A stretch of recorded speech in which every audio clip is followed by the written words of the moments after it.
하나님 말씀 같이 살펴보도록 하겠습니다. 하나님 말씀 마태복음 6장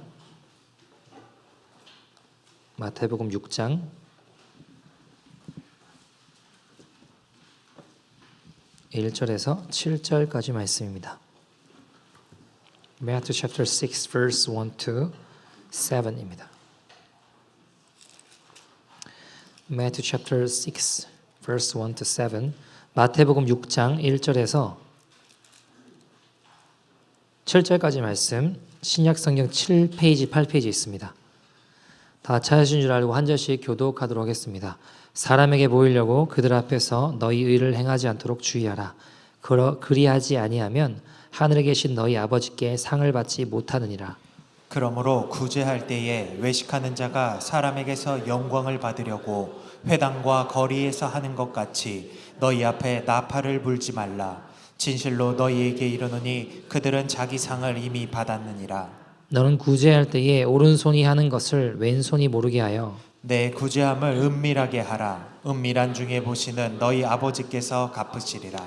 또 너희는 기도할 때에 외식하는 자와 같이 하지 말라. 그들은 사람에게 보이려고 회당과 큰 거리 어귀에 서서 기도하기를 좋아하느니라. 내가 진실로 너희에게 이르노니 그들은 자기 상을 이미 받았느니라. 너는 기도할 때에 내 골방에 들어가 문을 닫고 은밀한 중에 계신 내 아버지께 기도하라. 은밀한 중에 보시는 내 아버지께서 갚으시리라. 같이 읽겠습니다. 또 기도할 때에 이방인과 같이 중언부언하지 말라. 그들은 말을 많이 하여야 들으실 줄 생각하느니라. 아멘. 하나님의 말씀입니다.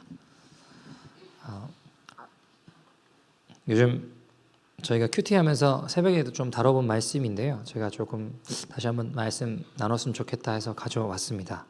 제가 아는 한 교수님이 리더십을 주제로 박사 논문을 쓰셨어요.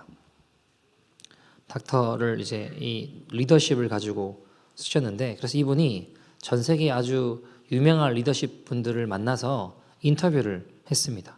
근데 이분이 인터뷰를 하면서 공통점을 하나 발견한 게 있는데, 이분이 만나서 인터뷰한 그 세계적인 리더십들의 부모님들이 다 훌륭한 분들이셨다라는 겁니다.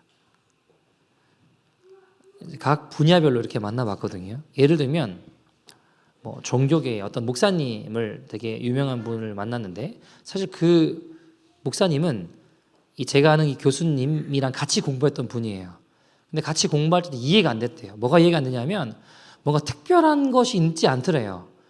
공부를 해도 교수님, 제가 아는 교수님이 본인이 더 잘하는 것 같고, 뭐 실력이나 여러 가지 영역을 따져봤을 때 뭔가 탁월하다, 특별하다 이런 게 별로 없더라는 겁니다.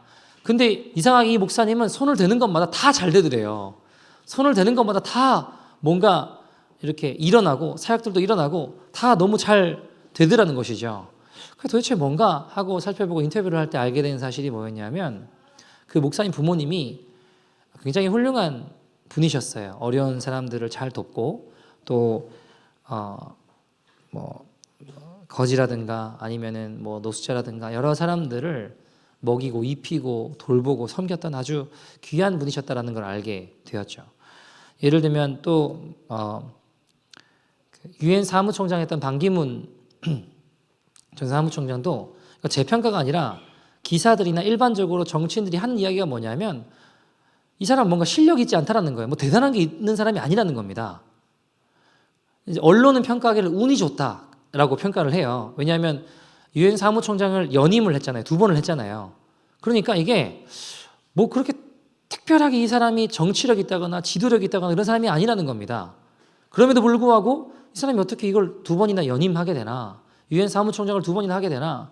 근데 이분을 만나서 인터뷰를 하다 보니까 아버지가 뭐 나병 환자인가요? 그런 사람들도 이렇게 돌보시고, 아무튼 어려운 사람들을 먹이시고 입히시고 굉장히 귀한 걸음을 걸으셨던 분이라는 걸 알게 되셨다라는 거죠.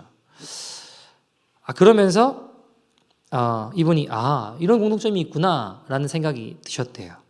근데 여러분, 선한 일을 많이 하면 소위 우리가 말하는 세상이 우리가 생각하는 복을 받을까요? 못 받을까요? 어떻게 생각하세요? 받을 수도 있습니다. 심지어 이거는요, 여러분, 예수님을 믿지 않아도 이루어지는 경우들이 많이 있어요. 실제로. 이거 신학적으로 이야기하면 일반 은총이라고 해요. 하나님께서 해를 악인과 선인에게 다 비춰주시죠. 그러니까 선한 일을 많이 해서 뭐 복을 받는 일들이 실제로 있어요. 없지 않습니다. 여러분, 오늘 이제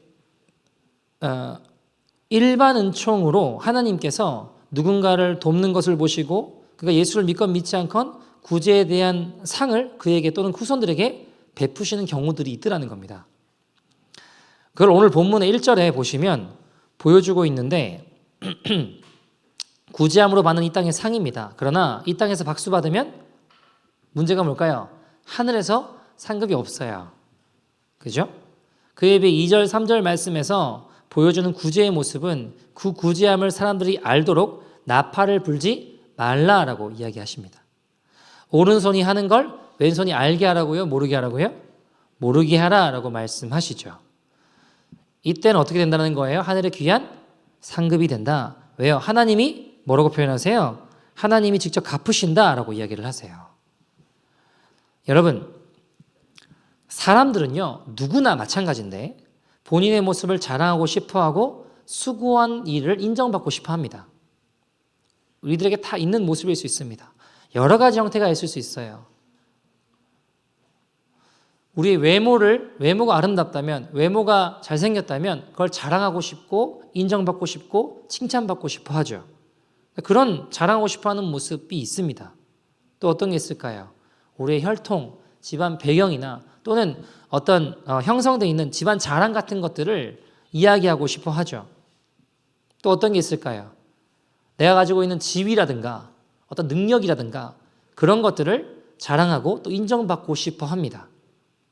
또 어떤 게 있을까요? 선하고 양심적으로 내가 행동한 것들이 있다면 그것들 또한 인정받고 싶고 또한 자랑하고 싶어 합니다. 근데 여러분, 자랑하는 것, 인정받는 것은 나의 신앙생활이 무효가 되는 가장 빠른 지름길입니다. 예수님께서는 칭찬, 인정받는 것에 대해서 말씀하실 때 오늘 본문에 이 마태복음 6장이 어떤 이야기를 펼치고 있나요? 구제, 우리가 보는 구제, 그 다음 기도, 그 다음에 금식에 대해서 쭉 설명하시죠. 그리고 그 다음에 이제 오늘 살펴보진 않았지만 19절부터 결론은 뭐냐면 하늘의 보물을 쌓아둬라라고 이야기를 하세요. 어쨌든 이제 구제, 기도, 금식에 대해서 설명을 하는데 사실은 다른 이야기를 하는 것 같지만 같은 이야기를 하고 있어요. 결국에는. 자, 예수님께서 구제에 대해서 남들을 어려운 사람을 돕는 것에 대해서 이야기를 하시죠. 왜냐하면 하나님 가장 기뻐하시는 경건 중에 하나가 구제이기 때문입니다. 누군가를 돕고 어려운 사람을 섬기고 하는 걸 가장 기뻐하시는 것 중에 하나거든요. 우리 그리스도인들에게는 구제하고자 하는 선한 마음이 일어나게 되어 있어요. 그리고 하나님의 마음은 공동체에서 소외된 사람들에게 또한 더불어 사용할 수 있겠죠. 문제는 저만 살펴봐도 문제가 뭐냐? 구제를 하고 누군가를 돕고 소외된 사람을 섬기고 하고 나면 인정받고자 하는 마음이 생긴다는 거예요. 사람들이 알아줬으면 하는 마음. 근데 알아주면 어떻게 돼요? 박수 받으면 어떻게 될까요? 주님은 기억하지 않는 일이 될 수 있다는 거예요. 내 신앙과 헌신이 아무 쓸데기 없어지는데 이상하게 그런 마음들이 제 안에 도사리고 있더라는 겁니다. 여러분, 제가 예를 들어서 기도에서 어떤 사람 병이 나았어요. 어떤 사람이 기도해서 치유가 되고 귀신이 나갔어요. 그러면 그때 제 마음에 어떤 마음이 자꾸 올라올까요? 누가 좀 알아줬으면 하는 마음이 올라오는 거예요. 여러분, 제가 한 거예요? 주님이 하신 거예요? 주님이 하신 거죠. 근데 누가 좀 알아줬으면 하는 건 누가 원하는 마음인 거예요? 누가 인정받고 누가 칭찬받고 싶은 마음인 거예요? 제가요, 내가요. 그럼 그 인정과 칭찬은요, 주님의 영광을 가로채는 게 돼요. 나는 무익한 종인데 주님만 높임 받으셔야 되는데, 그래서 여러분, 진짜들은 그 자리를 피해요. 또는요, 내가 이만큼 교회를 섬기고 이만큼이나 하나님의 일을 했으니까 이제 내게 무언가 큰 것이 기다리고 있겠지 하는 마음이 은근히 제 안에 생기더라고요. 여러분, 그렇게 신앙이 좋다는 초대교회에도 비슷한 문제들이, 칭찬 때문에 비슷한 문제들이 생겼는데, 바나바라고 하는 사람이 구제하고자 하는 마음이 있어서 자기의 모든 소유를 다 팔아서 그 모두를 구제헌금으로 냈고, 그 헌금으로 초대교회에 필요한 물품들을 사고 음식들을 사서 어려운 사람들과 함께 나누는 귀한 일이 있었습니다. 이 일로 사람들이 이 바나바를 막 칭찬했어요. 근데 그때 문제가 아나니아와 삽비라는 부부가 바나바를 보고 이 일을 따라하기 시작했습니다. 근데 문제는 그 부부의 내면 깊숙한 곳에는 어려운 사람을 구제하고자 하는 게 목적이 아니라, 겉으로는 그렇게 드러났겠지만 사람의 칭찬을 얻기 위한 목적으로 자신들의 소유를 판 거예요. 여러분, 정말 하나님 기뻐하신 헌신이 목적인지 다른 것이 목적인지를 보려면 헌신 후에 행동을 보면 알 수 있습니다. 하나님의 기쁨이 되는 것이 목적이라면 열심히 수고하고 아무도 알아주지 않을 때 오히려 기뻐합니다. 진짜들은 오히려 그럴 때 기뻐해요. 왜 그런지 아세요? 하나님과 나만 아는 비밀이 생기는 거거든요. 하늘의 상급이 되기 때문이에요. 그러나 사람들의 칭찬과 관심이 목적인 사람은 아무도 알아주지 않을 때 어떨까요? 실망합니다. 그때 내 진짜 모습이 드러나는 거예요. 다 드러납니다. 아나니아 삽비라 보세요. 소유를 팔고 나서 보니까 돈이 너무 아까운 거예요. 그래서 어떻게 했어요? 일부를 감췄습니다. 내가 원하는 만큼 칭찬받는 것 같지도 않아요. 돈의 일부를 감추고 결국 그들은 죽게 되죠. 그들의 진짜 목적은 무엇이었을까요? 사람들의 칭찬과 인정이었습니다. 그들의 진정한 목표는요, 결코 어려운 일을 구제하는 것이 중심에 깊숙한 거, 진짜 목적은 그게 아니었다는 거예요. 여러분, 바리새인과 서기관들, 하나님의 율법대로 살았지만 하나님께서 알아주시는 것만으로 만족하지 못했습니다. 그들은 사람들이 자신을 알아주기를 원했죠. 여러분, 바리새인들은요, 정해진 기도 시간이 되면 집에 있다가도 시장으로 나갔어요. 오늘 이제 그런 설명들을 성경에 하고 있는데, 그러고서 기도 시간 되었구나 하고 이제 막 시장이든 어디든 막 기도하는 겁니다. 큰 소리로 기도 열심히 했습니다. 5절에 뭐라고 이야기하시죠? 주님이 5절 말씀 보시면 같이 읽어볼까요? 시작. 또 너희는 기도할 때에 외식하는 자와 같이 하지 말라. 그들은 사람에게 보이려고 회당과 큰 거리 어귀에 서서 기도하기를 좋아하느니라. 내가 진실로 너희에게 이르노니 그들은 자기 상을 이미 받았느니라. 아멘. 예수님은 그렇기 때문에 이 바리새인과 서기관들을 꾸짖으셨어요. 왜요? 외식하는 자들이니까. 목적이 뭐예요? 하나님 앞에 기도하는 게 아니라 사람들의 인정이었기 때문입니다. 예수님께서는 산상수훈 말씀에서 미리 구제할 때에 오른손이 하는 것 왼손이 모르게 하라고 하셨죠. 여러분 생각해 볼까요? 내 몸에 다 붙어 있잖아요. 오른손 왼손. 오른손이 했는데 왼손이 모를 수 있나요? 내 몸에 다 붙어 있고 같이 보고 있을 거 아닙니까? 뭐 이게 뒤로 가리고 감추고 어떻게 해야 되나요? 한 몸에 붙어 있는데 어떻게 모를 수가 있냐고요.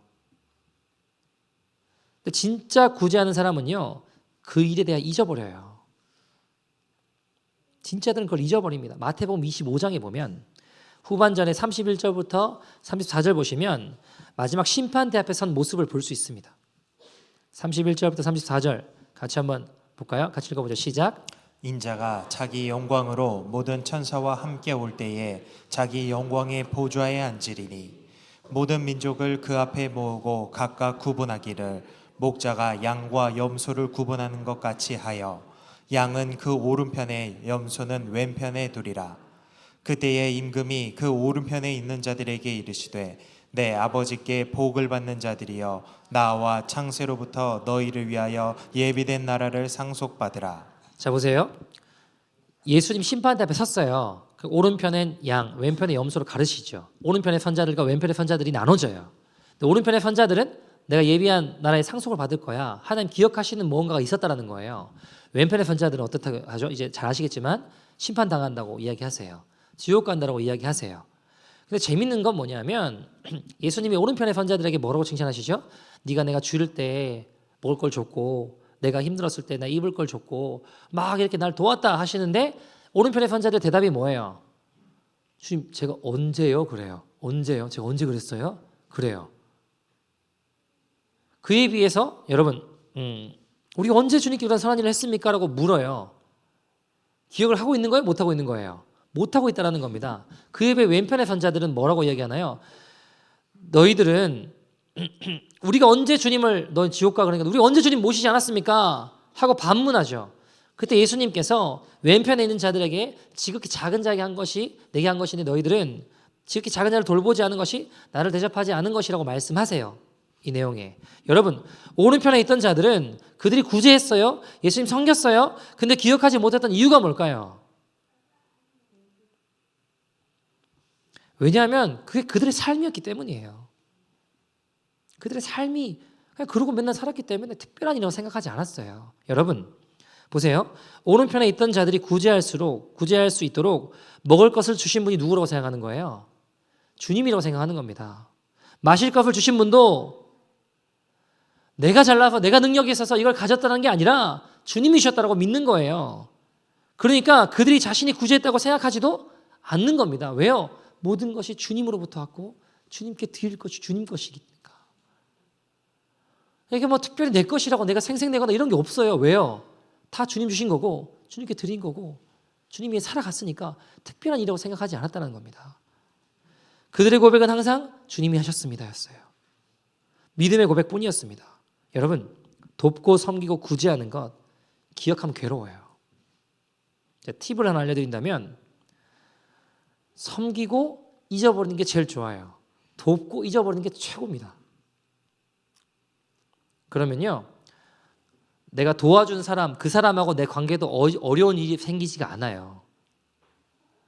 내가 도왔는데 그 사람이 뭔가 나한테 서운하게 한 일이 있을 수 있잖아요. 그럼 내가 도운 게 기억이 날까요 안 날까요? 기억날 때 이게 힘들어지는 거예요. 물론 도움받은 사람은 도움을 준 사람을 기억하는 것이 은혜를 기억하는 법입니다. 그러나 우리가 돕고 섬길 때는 잊어버리는 게 최고예요. 제가 제 멘토 목사님 박병 목사님도 여러 군데 다니면서 선교사님 어른분들을 많이 도우셨어요. 근데 기억을 잘 못하시더라고요. 어떤 선교사님 찾아가지고 어떨 때 이럴 때 되게 힘들 때 있었는데 목사님이 이렇게 도와주셔서 자 이렇게 넘어가고 해결됐습니다. 감사합니다 하는데 누구시죠? 그러시더라고요. 기억을 전혀 못하시더라고요. 근데 제가 그때 알았어요. 아 이게 목사님도 지킬 수 있는 길이고 그리고 이게 복된 길이구나라는 걸 깨달았어요. 여러분 우리가 돕고 잊어버리면요 그게 최고예요. 왜냐하면 그게 우리 삶이 돼요. 그럼 주님만 기억하시는 주님 오른편에 있는 자들이 되는 겁니다. 저는요 여러분 너 없으면 일이 안 된다 칭찬인 줄 알았어요. 소속된 공동체에 내가 정말 필요하고 중요한 존재라는 생각에 기분이 좋았던 말입니다. 그러나 이 칭찬은 제가 진짜 원하는 리더의 모습에서 제 걸음을 한 발짝 물러나게 했습니다.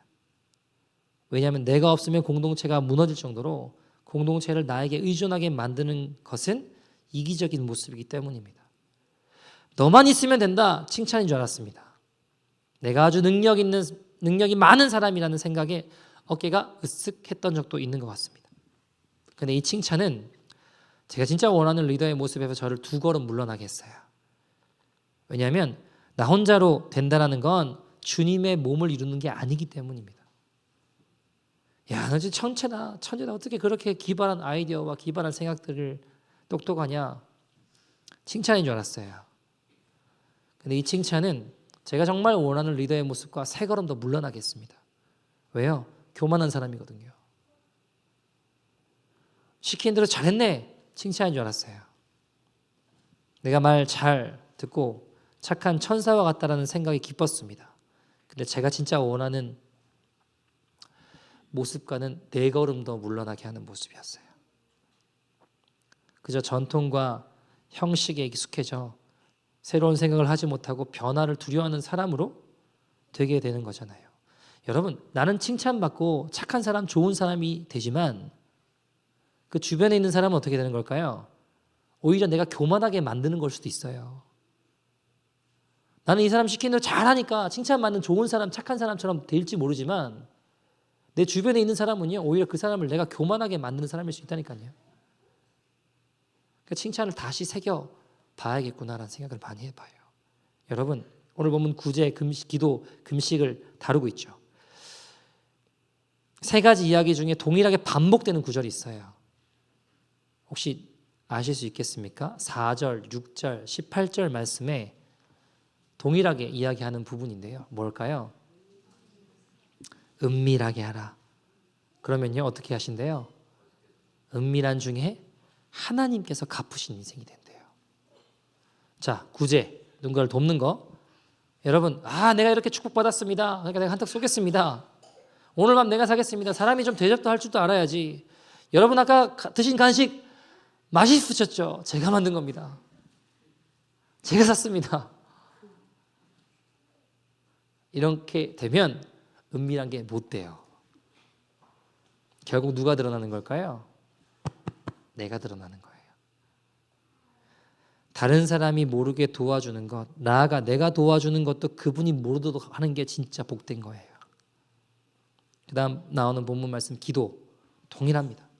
보이려고 하는 기도는요, 뭐가 빠지냐면 내 회개와 내 고백이 들어가지 않아요. 예를 들면 기도를 하는데요, 큰 소리로 막 하는데, 열심히 하는데, 하나님 우리 교회를 부흥시켜 주시옵소서. 나쁜다는 게 아니에요. 보세요, 이 교회가 회개하게 하여 주시옵소서. 각 부서마다 날마다 하나님 역사가 일어나게 해주십시오. 이렇게 기도합니다. 근데요, 하나님 앞에서 하는 기도는 내 회개와 고백이 들어가요. 예를 들면, 하나님, 내가 우리 교회에 몸담고 있으면서도 무관심했던 나를 용서해 주십시오. 내 회개와 고백이 들어간다니까요. 각 부서와 기관을 보면서 내가 교사는 아닐지라도 관심을 갖고 기도하지 못한 내 모습을 용서해 주십시오. 그저 내 자신만 생각했던 지난 날을 용서해 주십시오. 교회를 위해 내가 무엇을 해야 할지를 날마다 깨닫게 해 주십시오. 구체적으로 내 회개와 고백이 들어가게 돼요. 여러분, 어떤 이슬람을 믿는 사람이, 무슬림이 하루에 정해진 시간을, 이제 기도 시간을 맞추려고, 그 친구들은 정해진 기도 시간 되면 무조건 기도하거든요. 하루에 5번 애잔 울릴 때 정말 철저하게 정해진 시간 되면 내가 무슨 일을 하고 있든지 관계없이 그 자리에서 모든 것을 벗어버리고 기도를 해요. 여러분 직장에도 무슬림 친구들이 그 기도 시간 되면 업무 시간이고 뭐고 그냥 하잖아요. 근데 못 건드리잖아요. 우리 좀 기도하겠다 그러면 내일부터 나오지 말라 그러고, 이게 좀 앞뒤가 안 맞는 것 같은데, 어쨌든 여러분, 캐나다에도 보면 이슬람, 이게 무슬림 친구들이 많아요. 우리 옆에도, 건물 옆에도 있잖아요. 보면, 그죠? 여기 옆에도 있습니다. 그 친구들 때와 실만 되면 길 한복판이든 어디든 여기 양탄자 깔고 밖에 나와가지고 메카를 향해 기도하는 이 친구들을 볼 수 있습니다. 근데 예를 들어 어떤 사람이 너무 화가 나서 복수를 꿈꾸고 어떤 사람을 죽이기로 결정을 했어요. 자, 기도 시간이 됐어요. 신을 벗고 메카 방향을 향해서 기도할 겁니다. 근데 기도가 끝난 다음에 어떻게 할까요? 그대로 가서 복수를 하는 거예요. 그 시간에 맞춰진 때에 기도하죠. 근데 그것이 그의 삶을 바꾸지는 못하고 가서 그대로 복수하는 거예요. 계획했던 살인을 했다고 칩시다. 자, 여러분, 우리 복수와 미움이 가득한 우리 모습에서도 기도를 했는데도 마음에 여전히 미움을 품고 있다면 무슬림과 다르지 않은 거예요. 가짜들은 기도를 해도 여전히 죄의 편에서 돌아서지 않습니다. 그들의 목적은 인정과 칭찬이기 때문입니다. 하나님의 영광인 척해도 내가 인정받고 칭찬받지 못할 때 결국 드러나게 되어 있다는 거예요. 그러나 진짜들은요, 기도하면서 자신의 마음을 바꿔요. 왜요? 진짜 회개하니까 마음이 변화된다고요. 죄 지으러 가던 마음, 죄악에 사로잡혀 있던 것들이 기도하고 나면 어떻게 돼야 되는 거예요? 풀어져야 되는 거예요. 변화돼야 되는 거예요. 주님의 기쁨이 되고자 하는 마음과 행동으로 변화된다는 겁니다. 악을 품던 마음이 변화되는 겁니다. 사랑할 수 없는 자들을 사랑하게 되고, 용서할 수 없는 자들을 용서하게 되고, 변명하지 아니하고 주님 기억하신다고 한다면 그 길을 향해 믿음으로 걸어가게 된다는 겁니다. 그렇게 사람들을 낮은 곳에서 섬기는 걸 기뻐하게 된다는 겁니다. 여러분, 오늘 본문에 보면 예수님께서 외식하는 바리새인들의 기도를 지적하시죠. 5절에 보시면 너희 기도할 때에 외식하는 자와 같이 하지 말라. 그들은 사람들에게 보이려고 회당과 큰 거리 어귀에 서서 기도하기를 좋아한다. 7절 기도할 때 이방인들 같이 중언부언하지 마. 말을 많이 해 들으실 줄 생각한다. 여러분 예수님께서 바리새인들의 기도를 지적하신 이유가 그들이 회당에서 큰 길에 서서 기도했기 때문이었을까요? 그들이 중언부언 똑같은 말을 많이 반복했기 때문에 그들이 문제다라고 얘기하신 걸까요? 아닙니다, 여러분. 예수님께서 그들의 기도를 지적하신 이유는 그들이 회당이나 큰 거리에 서서 큰 소리로 사람들 보라고 기도했기 때문이 아니라 거기서 기도함으로 사람들에게 나의 의로움을 드러내고자 했기 때문이에요. 나 이런 사람이야. 예수님 그들의 기도를 지적하신 게 중언부언 똑같은 말을 많이 반복했기 때문이 아니라 7절 말씀 우리말 성경으로 보면요. 기도할 때는 이방 사람들처럼 빈말을 반복하지 말라. 그들은 말을 많이 하여야 아버지께서 기도를 들어주실 거라고 생각한다. 이방 종교 보세요. 어떻습니까, 여러분? 똑같은 거 계속 해요. 불교는 어떻게 뭐 나무 아미타불 관세음보살 하잖아요.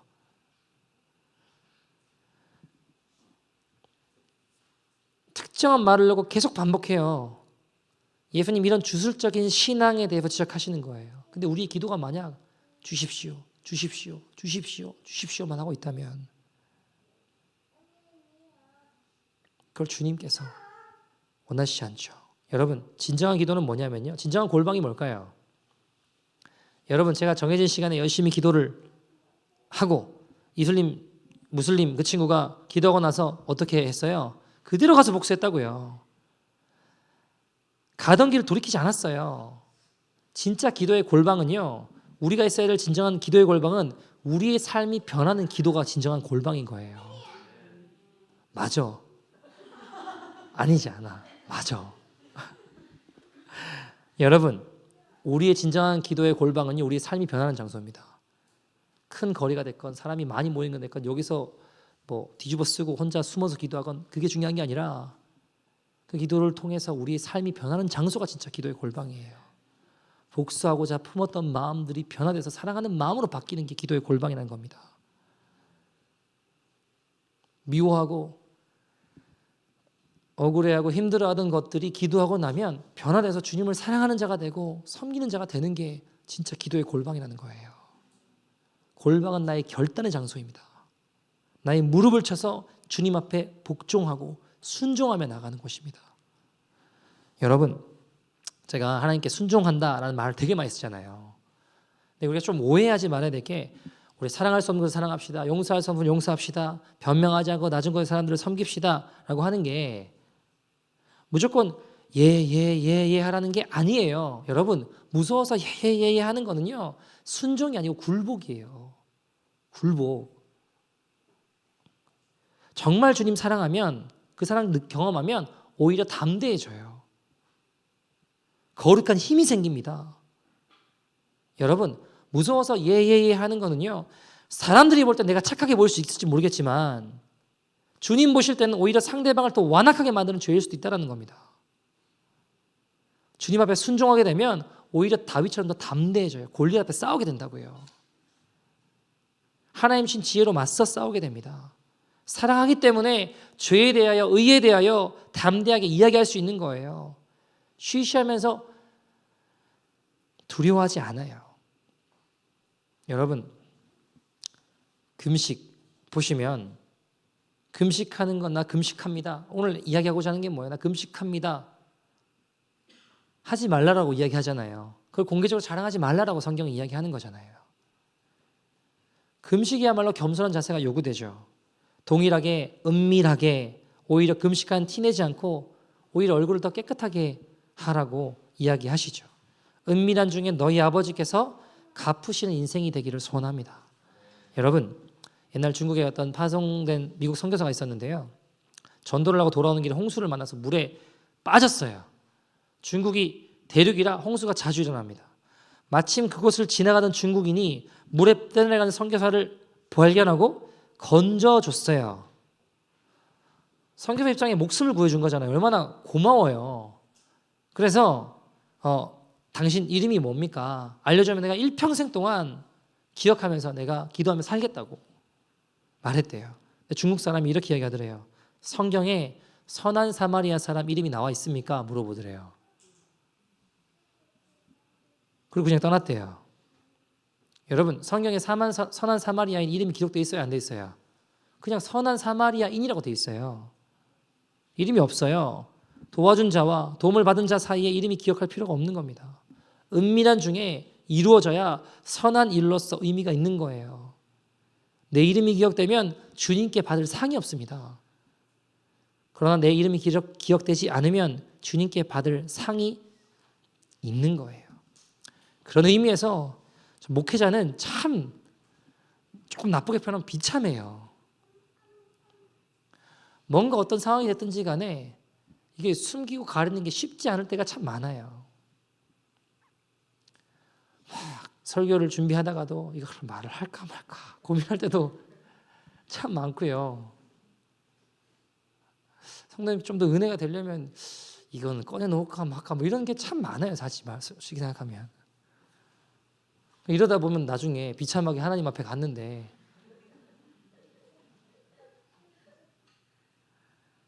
어떤 목사님이 목회를 하시다가 더 큰 교회 청빙을 받으시게 됐대요. 현재 목회하고 있는 교회 장로님이 목사님 찾아와서 이렇게 말씀하시대요. 목사님, 그 교회 가시면 사례비 이만큼 더 오르시죠? 저희가 이만큼 더 드리겠습니다. 떠나지 마시고 여기 계셔 주십시오. 이야기를 했대요. 목사님 이렇게 말씀하셨대요. 저는 소시장의 소가 아닙니다. 경기에 따라 속값이 달라지죠. 뭐 명절 되면 속값이 또 올라가기도 하고 값에 따라 여기저기 팔려다니는 자가 아니라는 겁니다. 제 올려주시는 사례비로 교회에 의존하 주십시오. 그러셨대요. 그 당시에 이제 교회들이 바닥에 있다가 의자들이 들어올 때였는가 봐요. 근데 목사님 목회하시는 교회에 의자가 없었는가 봐요. 사례비 안 올려주셔야 되니까 그 올려주셨던 비용으로 교회에 의존하 주십시오. 그러셨대요. 목사가 진리를 돈 받고 팔 수 없어요. 근데 어느 날 돈 받고 진리를 파는 사꾼이 되는 것입니다. 왜 그럴까요? 나도 모르게 소시장의 소가 되는 거예요. 내가 이렇게 사역했는 게, 내가 일하는 게, 내가 이렇게 하나님에서 열심히 걸어간다고 했는데 그게 더 인정받기 원하고 그게 값어치가 있다라고 생각이 들기 시작하면 소시장의 소가 되어버리는 거더라고요. 여러분 다른 사람 만들어놓고 저도 마음이 이게 내가 소시장의 소 아닌가? 이런 생각이 들 때가 많아요. 내가 더 인정받으려고 혈안되어 있는 내 모습을 볼 때 내가 열심히 수고하고 누군가는 좀 알아줬으면 좋겠다는 마음이 자꾸 올라올 때 나는 소시장의 소가 아닌데 왜 자꾸 소처럼 내가 걸어가려고 할까? 제가요 대학원 다닐 때 신학 대학원 다닐 때 마가의 다락방이라는 기도원에서 몇몇 전도사님들과 함께 공동체 생활을 했습니다. 교회가 세워지고 어설프지만 열심히 사역하면서 성도님들 집에 이렇게 신방을 가서 원하시는 분들께 예배도 드리고 이렇게 했어요. 예배 드리고 기도하고 나오려고 하는데 교인 성도님들이 자꾸 봉투를 이렇게 뭐 주시려고 하더라고요. 저는 깜짝 놀라서 이게 뭐냐 그러니까 헌금이라고 그러시더라고요. 그래서 헌금을 왜 나한테 주시냐고 교회에다가 하시지. 신방 헌금이래요. 그러니까 왜 나한테 주시냐고 교회에다가 하시라고 원하시면 좀 교회에다가 하시라고 하니까 어떤 분은 책값이라고 뭐 열심히 이렇게 사역하시는데 책도 사서 보시고 하시라고 책 많다고 지금 다 못 읽고 있다고 있는 책 다 못 읽고 있는데 무슨 책값이냐고 괜찮다고 맛있는 거 드시래요. 맛있는 거 괜찮다고 이게 거절하고 근데 많았어요. 그런 집들이 의외로. 여러분 그때는 아무리 먹어도 배고플 때였어요. 아무리 먹어도 추운 산속에 생활할 때였어요. 필요한 것도 많고 어쩌면 20대 중반, 후반 한참 뭐 가지고 싶을 것 많은 나이 아닌가요? 정중하게 거절했습니다. 왜 그럴까요? 난 소시장에 파는 소가 아니니까요. 진리를 돈 주고 팔 수는 없으니까요. 주님께 드린 신방 예배 어찌 돈으로 환산되겠습니까? 그 후에도 참 많은 가정에 신방을 갔어요. 다니면서 원칙이 생겼어요. 신방 헌금은 받지 않아야겠다. 성경에 없잖아요. 일단 첫 번째로 신방 헌금이라는 게 어디 있어요? 신방 헌금 하시고 싶으면 교회에다 직접 하시라고. 그게 저를 지키는 길이라고 생각했습니다. 그게 소시장의 소가 되지 않는 길이라고 생각했어요. 두 번째는 식사 시간 피해서 가게 됐어요. 여기 와서는 사실 식사 시간에 다녀요. 왜냐하면 한국에는 너무너무 가난한 분들은 뭐를 대접하기 어려운 분들도 많이 계셨거든요. 목회해 보니까 막상 가는데, 예를 들어서 어떤 집에 신방 갔는데 막 상다리 부러지도록 뭐 잘했다 이러는데, 그럼 가난한 분들이 그 이야기 들으면 뭐 전도사님들 오셔서 예배 드렸으면 좋겠습니다라는 말을 하기가 부담스러워질 거 아닙니까? 그래서 다행이다 제가 깨닫게 된 게 이 시간을 피해야겠다. 그래서 뭐 오전에 10시 반, 오후에 뭐 3시 이럴 때만 갔어요, 일부러. 그리고 원하는 건 물 한 잔, 믹스커피 하나. 그 외에는 아무것도 다른 거 나오면 안 간다. 이제 이렇게 했던 것 같아요. 그러다 보니까 어려운 분들도 신방 이렇게 요청하시는 분들도 많으셨던 것 같아요. 여기 와서는 이민 생활에 제가 느끼기에는 그랬어요. 좀 이렇게 낙 중에 하나가 조그맣게라도 대접함기 하는 게 그렇게 어렵지는 않다는 생각이 많이 들어서 지금은 식사 시간에 다니긴 해요. 근데 제 마음에 어떤 거였냐면, 당연한 거 아니야, 싸우려고 하는 마음들이 지금도 많이 있어요. 나도 모르게 버려질 수 있겠더라고요. 그래서 제가 아내랑 신방을 다니건 어디를 다니건 항상 많이 하는 이야기가 이거 당연한 거 아니라고, 이 이야기를 많이 해요. 조그만한 거라도 뭐 드리려고 하고, 커피 한 잔이라도 대접하려고 하고, 그런 마음들을 많이 가지게 되었던 것 같아요. 여러분, 내 자신을 자꾸 드러내고 싶은 교만함이라고 하는 게요, 싸우는데 쉽지 않아요. 저도 보니까. 근데 이게 사실 나를 죽이거든요. 근데 왜 이렇게 잘 안 되는지 모르겠어요. 싸우고 또 싸워도 주님만 드러나시고 나는 사라져야 되는데, 나는 무익한 종인데, 주님만 영광 받으셔야 되는데, 내가 사라져야 우리 주님 온전히 영광 받으실 텐데, 이게 잘 안 되더라고요. 사랑하는 여러분 어떠십니까? 여러분, 우리가 주님의 심판대 앞에 모든 사람이 다 쓸 겁니다. 어떤 모습으로 쓰길 원하세요? 왜 내 의를 기억해 주지 않으시냐고 항변하고 있는 왼쪽 편의 염소들이 되고 싶으십니까?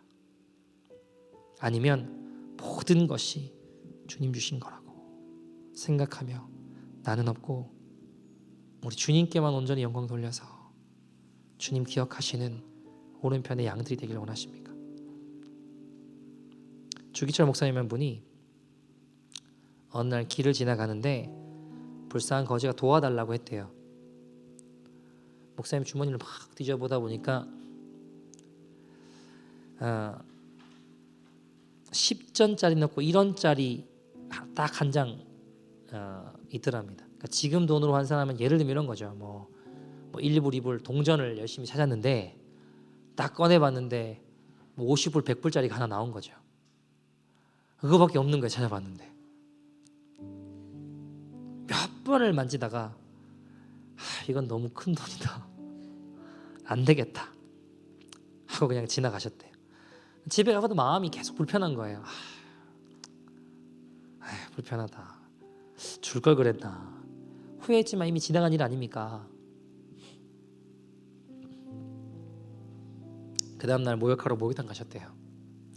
목욕탕에서 지갑을 잃어버리셨대요. 속으로 어떤 생각이 들까요? 야, 이거 어차피 내 돈 아니었네, 그런 생각 들 거 아닙니까? 거기서 목욕탕 왔는데 지갑을 누가 훔쳐갔대요. 나와서 찾아보니까 없대요, 지갑이. 마음에 드는 생각이 어차피 내 돈 아니었네 하고 혼자 생각하셨답니다. 여러분, 기회가 늘 있는 거 아닙니다. 내 앞에 주어진 기회를 미루지 맙시다. 놓치지 맙시다. 우리가 외식하는 자가 아니라 하나님만 보시는 구제와 기도와 금식을 기꺼이 이루어가는 우리 주님 편에 오른편에 선 양들이 되는 저와 여러분 되기를 소원합니다. 같이 한번 찬양하고 기도했으면 좋겠는데요. 이 찬양 잘 모르실 수도 있는데 제가 한번 불러보긴 했는데, 나는 무익한 종입니다라는 찬양이에요. 제가 말씀을 준비하면서 어떤 말씀을 전해야 되나 고민을 하다가 이번 한 주 제가 마음에 좀 많이 싸웠던 이야기였습니다. 교만해지고 싶은 사람이 누가 있겠어요.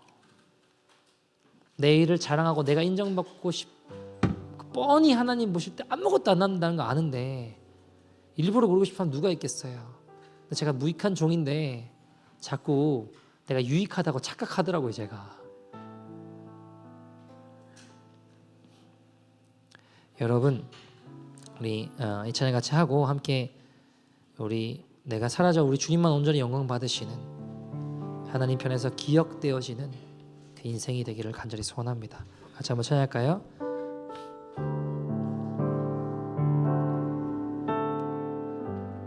내가 주 예수께 받은 사명, 내가 주 예수께 받은 사명 모두 마치고 나의 달려갈 길을 다하여도 내가 주 위한 곳에 남보다 더하였어도 나의 마지막 고백, 난 무익한 종입니다. 나는 무익한 종입니다. 나는 무익한 종입니다. 주님만 높임 받으소서. 나는 무익한 종입니다. 아버지 사랑합니다. 나는 무익한 종입니다. 주님만 높임 받으소서. 나는 무익한 종입니다. 아버지 사랑합니다. 내가 10번을 산다 해도, 내가 10번을 산다 해도, 천년을 수고하여도 눈물이 내 앞을 매일 가려도 모두 날 떠나가도 주 위에 내 모든 것 버려도 나의 마지막 고백, 난 무익한 종입니다. 난 무익한 종입니다. 나는 무익한 종입니다. 주님만 높임 받으소서. 나는 무익한 종입니다. 아버지 사랑합니다. 나는 무익한 종입니다. 나는 무익한 종입니다. 주님만 높임 받으소서. 나는 무익한 종입니다. 아버지 사랑합니다. 푸른 바다 나서니 뭐 어디든지 가오리다. 괴로우나 즐거우나 주만 따라 가오리니. 어느 누가 막으리까. 죽음이 늘 막으리까. 어느 누가 막으리까. 죽음이 늘 막으리까. 이름 없이